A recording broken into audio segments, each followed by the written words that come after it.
ko nga malipayo no ang atong buntag karon gawas na adlong Domingo giuwan gabi di ba? Nya kani karon ora na pod og kauwan nun no. Kining atong tanom nga mura naghihipa nangayilo na taon no. At least kagabi nakatagamtag og ulan basog karon mauli-ulian no ang atong mga tanom. Sumo na nga salig nang gyud sa Ginoo no kay bawo ko nga daghan ang dawadag paglaom ling tiginit wadam hanga muwan o ingon ana gyud ka importante ang pagsalig sa Dios. Dahil usa ka tigulang no nya katong tigulang kusog kayo mo taya og sweepstakes usa ka adlaw niana yang gidaan ngayang apo uban ko ato tas merkado kay mo taya ko og sweepstakes tuod man hintaya sila ug ang ticket yang gihatag sa apo. Pagkabuntag, target jackpot 500 million. Ang apo murag nalipay nga nakulbaan ang gisutihan iyang inahan ma. Nakadaog si lulo og 500 million. Ako sang sutihan. Mingon ang inahan, ayaw. Weak laba og heart ni mong lulo basin unyag mukirig na kay makuratan. Usa may atong buhaton. Mingon ang inahan atong atuon si Pader. Si Pader atong pasultihon kay amigo labana si Pader og imong lulo. Tuod man miadto sila ang inahan og apo miadto pare og ilang gisultihan gihangyo nga moy musulti sa ilang lulo. Uyon ang pare nya aduna pa mapoy lakbit ang apo mingon man apo ay lang kabalaka Pader kay taga-ali kag barato ni lulo sa iyang daog nga 500 million. Mingon ang pare, di ko motuo. Labi-labing tihika na imong lulo. Di ko motuo lagi na muhatag na siya. Mingon ang apo, salig lang Pader.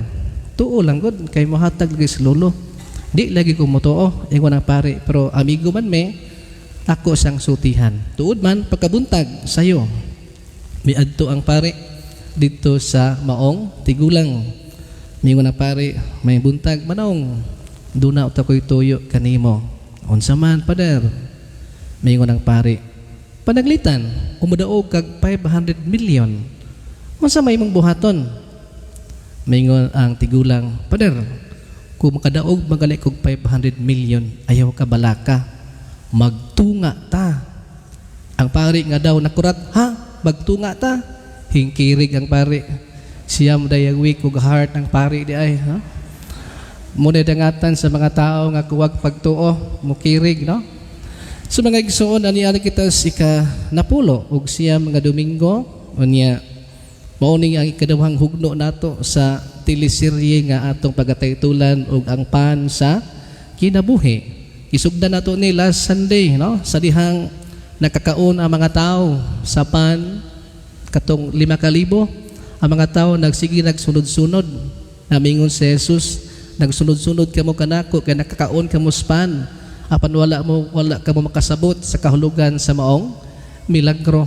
Managing na ni Jesus nga ayaw kamo paghago sa pan nga badunot kundili pangitaa o kana ang pan nga mahatag sa kinabuhing dayon. Ug ako kana ang pan nga maghatag og kinabuhing dayon. Sumpay kadtong adlaw unsa may reaksyon sa mga tao sa pagkadungog nga si Kristo mao ang pan, nagbagulbol sila no? Kano nagbagulbol man sila tungod kay kulang o wala sila pagtuo ngadto kang Jesus. Mga igsoon unsa may dangatan sa tao kung wala o kulang ang atong pagtuo ngadto sa Ginoo. Ang gawas nato mukiring ay lang to apila kay ang pan gali nga kulang ang tao gali na kulang o walay pagtuo sa Ginoo, tao usab nga kulang o walay paglaom sa iyang kinabuhi. Diha so nang pagbasa si Elias na daw nawad-an nagpaglaom gihaguan kay kulang pagtuo nawad nagpaglaom. Unsa may gisuti ni Elias, Ginoo maayo pag mamatay na lang ako. Dengan siguro nato mga igsuon nga makarelate no sa kinabuhi ni Elias nga siya gilutos gihago-hago nga gikapuyan Namingon sa kinabuhi, may pagmamatay na lang matapos ang tanan. No? Nada nga sudaghan nato mangyana na, no? Nga labi magsapaw-sapaw, nadi nga ato mga problema. Makaingon sa atong kinabuhi nga, mas may palag mawa na lang kunin ng kalibutan na, aron matapos ang tanan.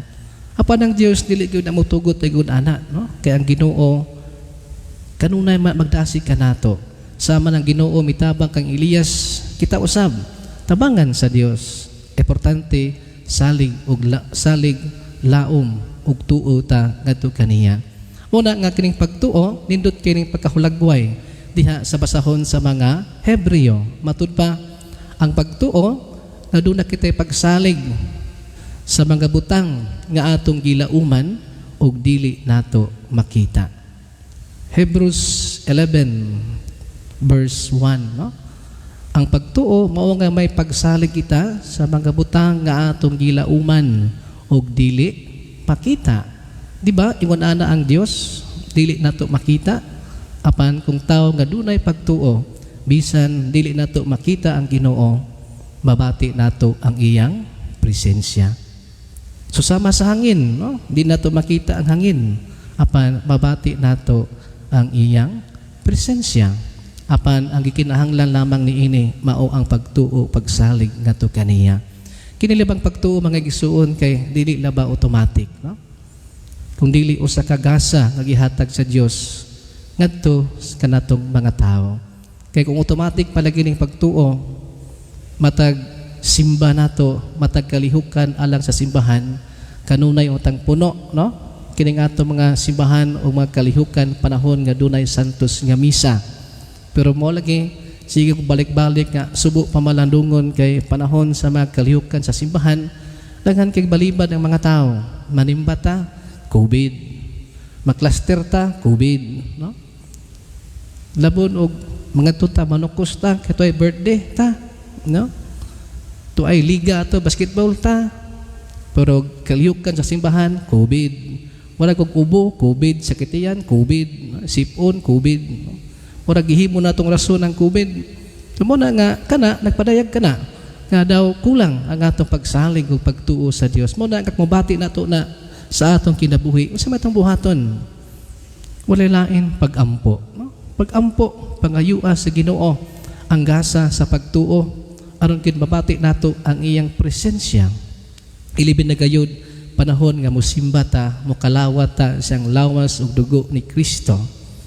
Atong babati ang iyang presensya nga maoy magdala o kabag-uhan sa atong kinabuhi o hinay-hinay kita mahisama sa atong gikalawat.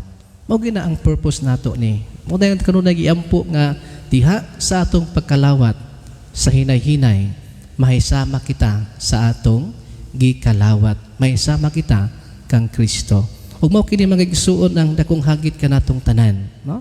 Kaya di pa po nato ikalimod nga napoy mga tao nga sige kalawat apan wala mapoy kabag-uhan sa kinabuhi nga nahitabo, di ba? Kana man po na naapoy sigig simba, sige po kalawat apan wa mapoy nahitabo kabag-ko siyang kinabuhi. Ngano man tungod kay wa mapon niya buhata ang angay nga buhaton isip usa ka Kristohanon. Murag nga ko sa katawo nga nagamping sa iyang lawas, mukaon og lami, prutas, vitamins, pero kargado maghihapon og bisyo, wa gihapoy epekto, walay hinungdan. Ingon na usab ang atong espirituhanon nga kinabuhi. Bisan pag usa nato kalawat kung wa gyud nato ang disiplina sa atong kaugalingon nga pagpaningkamot nga pagkapuyo ko sa kamaayo nga kinabuhi, dili gyud nato maangkon ang espirituhanong kaayuhan, no? So muna mga igsuon ang atong pamalandong karong Domingo ha. Ang importansya sa pagtuo o pagsalig nga to sa Ginoo na may maghatag natong paglaom niining tanan nga atong mahiguman nga mga suliran sa kinabuhi. Ilibid na gayud nga diha sa pagkalawat nato sa lawas ug dugo ni Kristo nga maong pan sa kinabuhi. Mao ni ang maghatag nato og kalauman nga mapadayon ining kinabuhi. Ilibid na ang kabag-uhan sa atong kinabuhi nga kita may sama ni Kristo dinhi niining kalibutan. Palihog manindo.